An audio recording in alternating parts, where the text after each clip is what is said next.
सिर्फ आप इस नज़रिए से उनके साथ मत खड़े हों कि वो लोग आपको पैसा दे रहे हैं, फिर इन्हीं लोगों को प्रोग्रामों में बुलाते हैं इन लोगों को, जबकि उन लोगों को तो उस प्रोग्राम में कोई स्थान होना ही नहीं चाहिए। इस देश का सारा पैसा तो लीडरों के पास, बड़े बड़े अफसरों के पास, IAS अफसरों के पास चला गया सारा पैसा। ये है कि फलां कैंडिडेट आ गया और उसने जी 4 करोड़ लगा रहा है, वो 5 करोड़ लगा रहा है।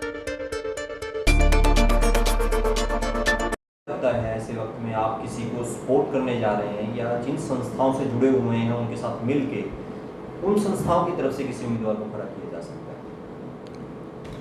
अभी तो इलेक्शन शुरू हुआ है, अभी तो कोई उम्मीदवारों का ज़्यादा पता नहीं है, लेकिन जैसे 3-4 उम्मीदवार जो रोशनी में आए हैं, अगर उनके बारे हम फ़िलहाल बात करें तो ज़्यादा ठीक रहेगा। जो सबसे बड़ी बात इस इलेक्शन में देख रहा हूँ जो मैं, कि इस इलेक्शन में शुरू से एक बात चल रही है कि फ़लाँ कैंडिडेट आ गया और उसने जी 4 करोड़ लगा रहा है, वो 5 करोड़ लगा रहा है। ये प्रश्न बड़ा विचारणीय है। क्या 4-5 करोड़ रुपया किसी की सक्षमता को साबित करता है? या जो लोग जिनके पास पैसा नहीं है और वो लोग सक्षम हैं, क्या उनको इलेक्शन लड़ने का अधिकार नहीं है? ऐसी कुछ दुविधा सी समाज में बनी हुई है जो मैं समझ पाया हूँ मैं। तो ऐसे ही लोगों को प्रमोशन मिल रही है कहीं ना कहीं, सामाजिक संस्थाएं भी उनको इनवाइट कर रही हैं, वो भी सामाजिक संस्थाओं को कुछ दान स्वरूप दे रहे हैं, कोई सामग्री भी दे रहे हैं, ऐसी चर्चा में है जी। हम किसी का नाम नहीं ले रहे जी। तो आपने भी देखा होगा, तो सामाजिक संस्थाओं का इनके प्रति क्या रुख रहना चाहिए?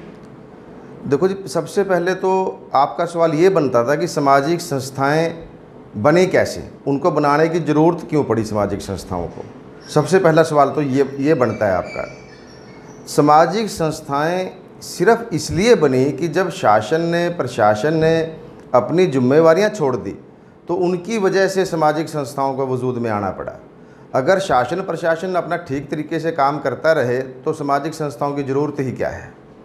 और अब जब सामाजिक संस्थाएं बनी हैं तो उनको चलाने के लिए पैसे की भी ज़रूरत पड़ेगी, और जो आदमी सामाजिक संस्थाएं चला रहे हैं, समय लगा रहे हैं, अपनी सेवाएं दे रहे हैं, पैसे से वंचित होती हैं सामाजिक संस्थाएं, इस बात में कोई दो राय नहीं, क्योंकि इस देश का सारा पैसा तो लीडरों के पास, बड़े बड़े अफसरों के पास, IAS अफसरों के पास चला गया सारा पैसा।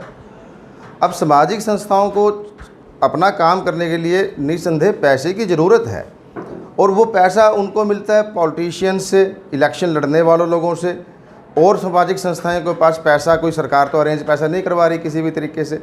और सबसे बड़ी एक अचंभे की बात ये है नवल जी, कि जब सामाजिक संस्थाएं जब शासन प्रशासन का काम करती हैं, जब शासन प्रशासन काम नहीं कर रहा, उनकी गैर हाजिरी में सामाजिक संस्थाओं को काम करना पड़ रहा है। लेकिन इस बात की मैं बड़ी तकलीफ़ मानता हूँ कि हमारे समाज सेवक जो इन समाज सेवी संस्थाओं को चला रहे हैं, वो अपने कार्यों की पुष्टि करने के लिए फिर इन्हीं लोगों को प्रोग्रामों में बुलाते हैं इन लोगों को, जबकि उन लोगों को तो उस प्रोग्राम में कोई स्थान होना ही नहीं चाहिए, क्योंकि उनकी डेफिशिएंसी की वजह से तो सामाजिक संस्थाएं को काम करना पड़ रहा है समाज के अंदर। ये बड़ा एक मेरे को खेद का विषय मेरे को लगता है। ये बात हमारी सामाजिक संस्थाओं को ये बात बिल्कुल अच्छे तरीके से समझनी चाहिए कि जिन लोगों की वजह से हम पीड़ित हैं, जिन लोगों की वजह से हमारे ऊपर इस टाइप के एलिगेशन आते हैं कि ये लोग तो पैसा इकट्ठा कर रहे हैं, उन्हीं लोगों को बुला के हम उनका मान सम्मान कर रहे हैं उनका। ये चीज़ विचारणीय है। सबसे पहले तो नवल जी आपका सवाल इस विषय पे होना चाहिए था।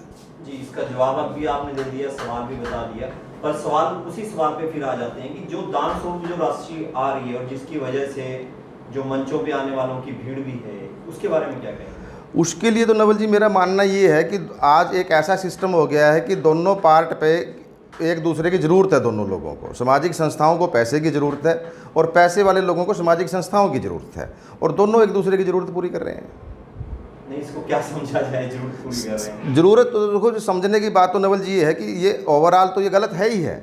सामाजिक संस्थाओं को जब वो देखो समाज के भलाई के लिए वो काम करते हैं, ये तो बात हमारे को माननी पड़ेगी। ऐसा नहीं हम कहेंगे कि वो पैसे का कोई उसके अंदर कोई गोलमाल हो रहा है, ऐसा बिल्कुल भी नहीं है। कोई भी शहर की संस्था ऐसा काम नहीं करती कोई। अब सवाल ये है कि फ़ंड्स अरेंज कैसे हों, कहाँ से हों, सवाल तो ये है ना। अब फंड्स अरेंज करने के लिए सिर्फ एक यही तो नुस्खा है, कोई उनके पास कोई सरकार की ऐड नहीं होती, उनके पास कोई इनकम का कोई और सोर्स नहीं है। सामाजिक संस्थाओं की तो एक मजबूरी है इन लोगों से पैसा इकट्ठा करने की।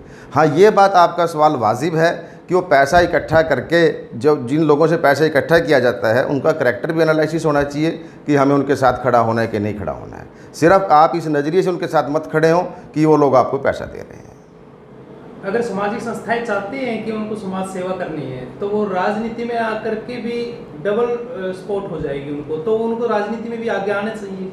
आप एक चीज़ देखें, आप जो भी आज अपन हम टोहाना की बात करते हैं, जो लोग पहले से राजनीति में एस्टेब्लिश्ड हैं, अगर आप उनसे बात करेंगे तो वो कहेंगे कि हम तो यहाँ आए ही समाज सेवा करने के लिए हैं। तो अब ये समाज सेवा की आड़ में अगर राजनीति हो रही है तो मतलब, या राजनीति के आड़ में कोई आदमी समाज सेवा का दावा करता है, तो ये दोनों ही बातें गलत हैं।